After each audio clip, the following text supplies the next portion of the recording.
পানি ঢুকতে পারবে। ভ্যাকসিনটা তৈরি করতে করতে কিছু বিষয় আমি আপনাদেরকে জানিয়ে রাখি। এই ভ্যাকসিনটি একজন এক এক নিয়মে ব্যবহার করে। যেমন এই একটি আরডিবি ভ্যাকসিন দিয়ে আপনার চাইলে 100টা মুরগিকে দিতে পারেন এবং একটি মুরগিকে আমরা ভ্যাকসিন করব 1 ml করে। তার মানে 100 ml পানির সাথে আমরা এই ভ্যাকসিনটি মিশাতে পারবো।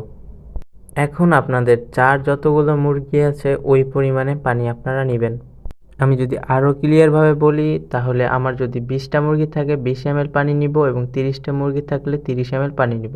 কিন্তু যদি আমার 110টা মুরগি থাকে তাহলে আমি শুধু 100 ml পানি নিতে পারবো।